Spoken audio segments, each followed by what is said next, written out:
The village was silent except for the distant hoot of an owl and the rustling of palm trees in the night breeze. Inside a small hut, Adaora lay on her bamboo bed, wrapped in a faded cloth. Beads of sweat formed on her forehead as she tossed and turned in her sleep. Then, it happened again. A warm wetness spread beneath her. Her eyes snapped open. Panic rushed through her veins. She had wet the bed, again. Her breathing quickened as she lifted her wrapper and touched the dampness. Her hands trembled. Tears welled up in her eyes. She clenched her fists and bit her lower lip to stop herself from crying out loud. The shame was unbearable. What was wrong with her? Why, at 18, was she still bedwetting like a little child? Carefully, she lifted the wet wrapper and tiptoed outside. The night air was cold against her damp skin. She hurriedly spread the wrapper under the old mango tree, glancing around to make sure no one was watching. Then, she stared at the sky, her heart heavy with sadness. As the first rays of sunlight bathed the village, Adaora forced a smile and joined her mother outside. The smoke from the firewood filled the air as Mama Adaora pounded yam. Children played in the background, their laughter ringing through the compound. Ifyananya, Adaora's younger sister, stepped outside and frowned at the sight of a wrapper hanging under the tree. She narrowed her eyes but said nothing. Adaora knew she had to hide her secret at all costs. She avoided deep conversations and laughed when expected, but inside, she carried a heavy burden. Whenever her friends planned sleepovers, she found excuses. She was the only one who never stayed overnight at a friend's house. No one suspected why. But her luck was about to run out. One evening, a group of teenage girls gathered in the village square. The full moon cast a soft glow over them as they roasted maize over a small fire. Laughter filled the air as they shared stories and gossip. Then, Ngozi, Adaora's best friend, clapped her hands excitedly.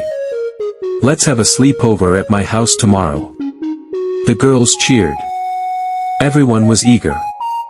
But Adaora's heart pounded violently. A sleepover? That was impossible. If she slept outside her home, she might wet herself in front of everyone. She quickly shook her head. "I can't. Mama needs my help at home." The girls stared at her, confused. "A whole Adaora? You never miss anything," one of them said. "Maybe she is afraid of the dark," another teased, and the group burst into laughter. Adaora forced a laugh, pretending to be amused, but inside, she felt like sinking into the ground. That night, Adaora slept restlessly. In her dreams, she was running through the village, but no matter how hard she tried, she couldn't escape the whispers of the people. She woke up suddenly, her heart racing. Then, horror struck. The bed was wet. Her whole body froze. Not again. Not tonight. She quickly sat up and looked around. The house was still quiet.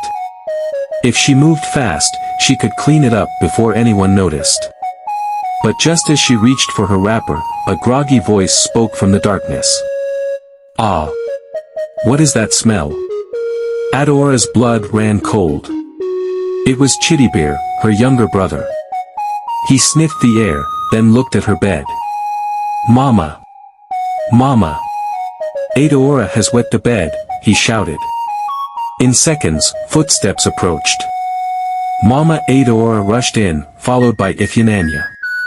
Adaora tried to cover the wet spot, but Ifyananya had already seen it. "Ah, our big sister still wets the bed." Before she could react, their neighbors, curious about the noise, peeped through the window. The whispers started immediately. An 18-year-old girl. Still bedwetting. This is a big disgrace. Overwhelmed with shame, Adaora grabbed her wrapper and ran out of the house. She didn't stop until she reached the old mango tree. There, she sank to the ground and cried bitterly. The next day, as Adaora walked to the stream, carrying a clay pot on her head, she heard it. The taunting voices. "Adaora wets the bed.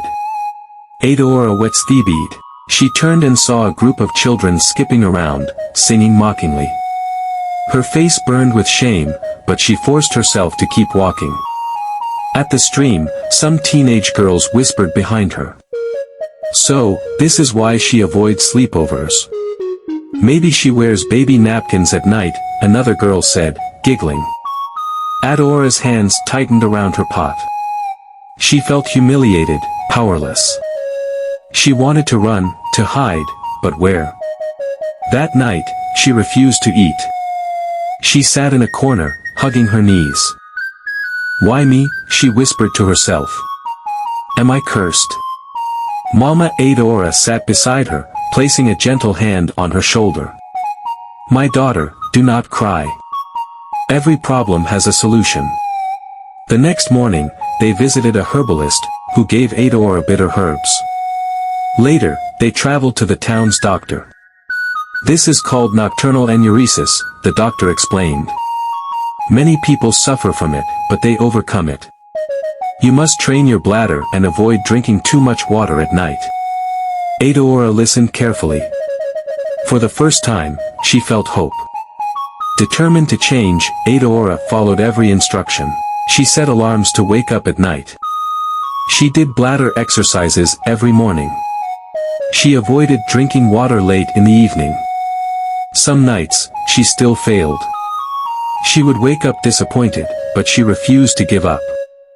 Then, one night, she touched her bed and found it dry. Her heart raced. It worked. Tears of joy filled her eyes. From that day, the dry nights became more frequent. One day, Ngozi invited her to another sleepover. This time, Adaora smiled. I will come. The girls were shocked. That night, she lay among them, feeling no fear. And by morning, when the sun rose and the birds chirped, Adaora woke up dry. She had won. Days later, in the village square, Adaora stood before a group of younger children, telling her story. I used to be ashamed. I thought I would never stop bedwetting. But I did not give up. Every problem has a solution. The children listened in awe. Even the villagers who once mocked her nodded in respect. As Adaora walked through the village, she held her head high. The shame was gone. She had turned her greatest fear into her greatest victory.